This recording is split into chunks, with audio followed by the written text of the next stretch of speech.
South India shopping మాల్లో block buster ఆషాఢం #1 kilo sale.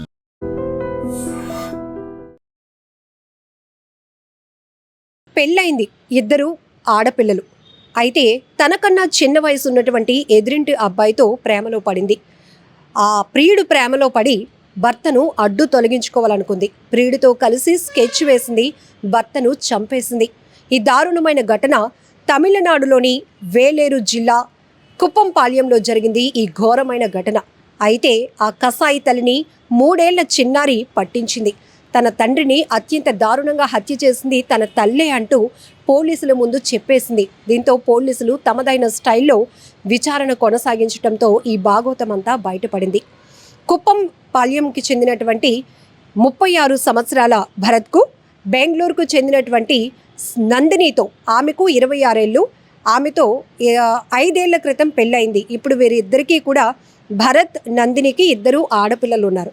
అయితే ఎదురింట్లో ఉంటున్నటువంటి 21 సంవత్సరాలు, అంటే ఈమె కన్నా 5 ఏళ్ళు తక్కువ వయసు ఉన్నటువంటి సంజయ్ అనే వ్యక్తితో పరిచయం ఏర్పడింది, ప్రేమగా మారింది. కానీ తను ఒక వ్యక్తికి భార్యనని, 2 పిల్లలకి తల్లిననే విషయాన్ని మరిచి అతనితోనే జీవితాన్ని కొనసాగించాలనేటువంటి దుర్మార్గపు ఆలోచనతో ముందుకు వెళ్తూ ఉంది. రిలేషన్ కొనసాగిస్తున్నారు. ఈ విషయం భర్తకు తెలియటంతో అనేకసార్లు మందలించాడు, నీ పద్ధతి మార్చుకొని హెచ్చరించాడు.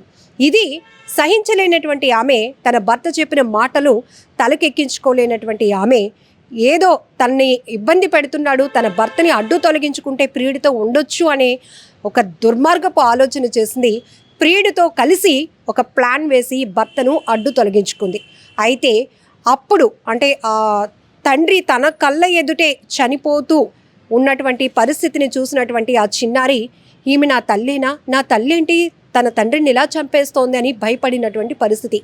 ఇప్పుడు చిన్నపిల్లలు చాలా సూపర్ కిడ్స్ అని అంటున్నాం. వారికి ఏమీ అంత తెలియలేని తనమేం కాదు, ప్రతిదీ తెలుసుకునే నాలెడ్జ్లోనే ఉండగలుగుతున్నారు. అయితే పోలీసులు ఇన్వెస్టిగేషన్ మొదలుపెట్టారు. ఆ 3 ఏళ్ల పాప అక్కడ ఆ భర్తను హత్య చేస్తున్నప్పుడు, ప్రియుడు ఆమె కలిసి భర్తను హత్య చేస్తున్నప్పుడు ఆ 3 ఏళ్ల పాప కూడా అక్కడే ఉంది. ఇది గమనించినటువంటి పోలీసులు పాపని అడిగే ప్రయత్నం చేశారు. అప్పుడు మొత్తం ఈ చిన్న పాప అంతా చెప్పుకొచ్చింది. తన వయసు 3 ఏళ్ళు అయినప్పటికీ కూడా తన తల్లి ఏంటి, ఇంటికి ఇంకో థర్డ్ పర్సన్ ఎవరు వస్తున్నారు, నాన్నతో అమ్మ ఎలా గొడవ పడుతోంది, వీరిద్దరూ ఆ పాప అక్కడ ఉంటుండగానే 3 ఏళ్ల పాపే కదా, చిన్నది కదా, పసిది కదా, పసితనంలో ఉన్నది కదా, తనకేం తెలియదు అనుకొని ఆ ప్రియుడు ఈమె కలిసి ప్లాన్ వేసి ఆ భర్తను అత్యంత దారుణంగా చంపాడు. కానీ ఆ పాప అన్నీ పూర్తిగా కూడా సవివరంగా పోలీసుల ముందు చెప్పటంతో ఈమె ఆ ప్రియుడి యొక్క భాగవతం బట్టబయలైంది. పోలీసులు తమదైన స్టైల్లో వారిని విచారించడమే కాదు, వారిద్దరిపైన కూడా కేసు ఫైల్ చేశారు. ఎంత దారుణాతి దారుణం. చాలా చోట్ల ఈ మధ్య కూడా సోషల్ మీడియాలో వైరల్ అవుతున్నటువంటి కొన్ని నేర ఘటనలకు సంబంధించి ఎవరైతే నేర ప్రవృత్తి కలిగినటువంటి అక్కడ తల్లి కావచ్చు, తండ్రి కావచ్చు, వారిని ఇంట్లో ఉన్న అక్క చెల్లెళ్ళు కూడా కొన్ని ఘటనలు చూస్తే మనం అడ్డు తొలగించుకునే ప్రయత్నాలు చేస్తున్నప్పుడు చిన్న చిన్న పిల్లలే విట్నెస్గా మారుతున్నారు. వాళ్ళే సాక్షులుగా మారి పోలీసులకి వాళ్ళని అప్పగిస్తున్నటువంటి పరిస్థితి. ఇక్కడ కూడా ఆ పాప కానీ లేకపోతే ఇది వేరేగా దాన్ని డైవర్ట్ చేసే ప్రయత్నం కూడా వీళ్ళు ఆల్రెడీ స్కెచ్ వేసినట్టుగా కూడా పోలీసుల విచారణలో తెలుస్తుంది. కానీ ఎంత దారుణాతి దారుణం. పెళ్ళవుతుంది, పిల్లలు ఉంటున్నారు, కుటుంబాన్ని చాలా గుట్టుగా జాగ్రత్తగా ముందుకు సంతోషంగా తీసుకెళ్ళాలి. ఇలా ఫ్యూచర్ కోసం, కుటుంబం కోసం, పిల్లల కోసం ఆలోచన చేయాల్సినటువంటి భార్యాభర్తలు ఎవరో ఒకరు వేరొకరు మోజులో పడి భర్తనో భార్యనో అడ్డు తొలగించుకోవటానికి ప్లాన్లు వేస్తున్నారు, స్కెచ్లు వేస్తున్నారంటే ఎటుపోతుంది సమాజం అనిపిస్తోంది. కొన్ని ఘటనలు అయితే మరీ దారుణం. నమ్మిస్తున్నారు, ప్రేమ వలకబోస్తున్నారు, ప్రేమించినట్టు నటిస్తూనే ఇంకా కొంతమంది అయితే ఆదర్శ దంపతుల్లాగా ప్రవర్తించినటువంటి తీరు కూడా చూసాం. అబ్బా పెళ్ళైతే ఇలా ఉండాలి అని అన్నట్టు, కానీ వాళ్ళని అదే ప్రేమతో మోసగిస్తున్నటువంటి భార్యల్ని, భర్తల్ని కూడా మనం చూస్తున్నాం. ఈవెన్ ఎప్పుడైతే ఈ డ్రమ్లో భర్తని చంపేసి పడేసినటువంటి ఘటనలు కావచ్చు, హనీమూన్కి సరదాగా వెళ్దామండి, ఎంజాయ్ చేసి వద్దాం, మన జీవితంలో ఒక స్వీట్ మెమొరీగా మిగిలిపోవాలి హనీమూన్ అని చెప్పి నమ్మించి తీసుకెళ్ళి అక్కడ వారిని సుపారీ హత్యలకు తెగబడుతున్నటువంటి మహిళల్ని చూస్తున్నాం. కొన్ని గ్యాంగ్స్కి డబ్బులు ఇచ్చి భర్తను అడ్డు తొలగించుకోవాలనే వాళ్ళని చూస్తున్నాం. ఇటు భార్యల్ని అడ్డు తొలగించుకోవాలని ప్లాన్లు వేస్తున్నటువంటి భర్తల్ని కూడా చూస్తున్నాం. ఇక్కడ ఎవరిని ఎవరు మోసగించుకుంటున్నారు అనేది పక్కన పెడితే పిల్లలు, పసిపిల్లలు వాళ్ళ పరిస్థితి ఏంటి?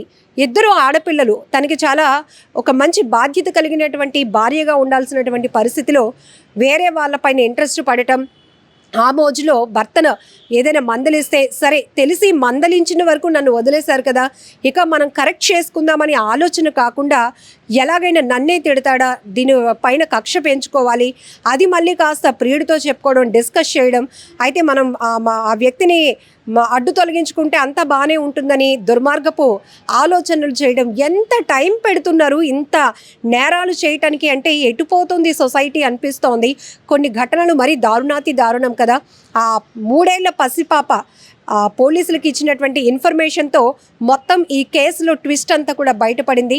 ఈ ఘటనపై మీరేమంటారో కూడా కామెంట్ బాక్స్లో తెలియచేయండి. అంతేకాదు, ఇది అనేక రకాలుగా మానసిక నిపుణులు కూడా చెప్తున్నటువంటి పరిస్థితులు ఏంటంటే రోజులు మారిపోయాయి. ఎంతగా అంటే నేరాలకు తెగిస్తున్నంతగా. అందులో మహిళలు అంటే ఒక సున్నితమైన అంశం. అనేక బాధ్యతలు ఉంటాయి. భర్త డ్యూటీకి వెళ్ళి సంపాదించి కుటుంబాన్ని ఒక బాధ్యతగా తీసుకోవడంతో పాటు మహిళల పాత్ర కూడా అంతే పెరుగుతోంది. అటు వర్కింగ్ ఉమెన్స్ అయితే అటు వృత్తిరీత్యా కూడా తమ బాధ్యతలు చూసుకుంటూనే కుటుంబ బాధ్యతలు కూడా చూసుకుంటున్నారు.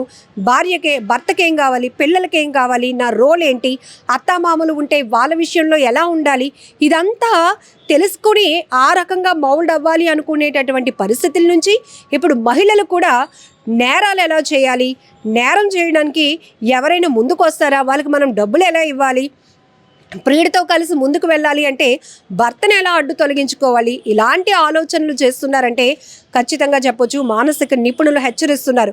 మీ కుటుంబ సభ్యుల్లో ఎవరైనా ఇలాంటి డిఫరెంట్ సైకాలజీ కలిగి ఉంటే గనక ఇమీడియట్గా వారిని మభ్యపెట్టో ఏం చేస్తారో తెలియదు, కానీ మానసిక నిపుణుల దగ్గరికి ట్రీట్మెంట్ కోసం తీసుకెళ్ళకపోతే ప్రమాదం పొంచి ఉంది అని కూడా ఎప్పటికప్పుడు హెచ్చరిస్తున్న పరిస్థితులు. సో ఈ ఘటనపై మీరేమంటారో కూడా కామెంట్ బాక్స్లో మెన్షన్ చేయండి.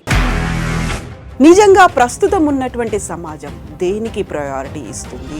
ఆర్థిక సంబంధాల చుట్టూ మాత్రమే తిరుగుతోంది. మళ్ళీ ఎన్నికలంగానే చాలా విరక్తి కలుగుతున్నాం. మంచి అనిపిస్తుంది కదా, లేడీస్ కూడా ఛాలెంజింగ్ జాబ్స్ చేసినప్పుడు చాలా బాగుంటది. ట్రాఫిక్ అసిస్టెంట్స్ గా నియమించిన ట్రాన్స్జెండర్స్ అందరితో సాల్యూట్ చేయించుకుంటున్నారు. ఫుడ్ డెలివరీ ఇవ్వటానికి వెళ్ళినటువంటి డెలివరీ బాయ్ అనిల్ పై కళ్ళ ముందు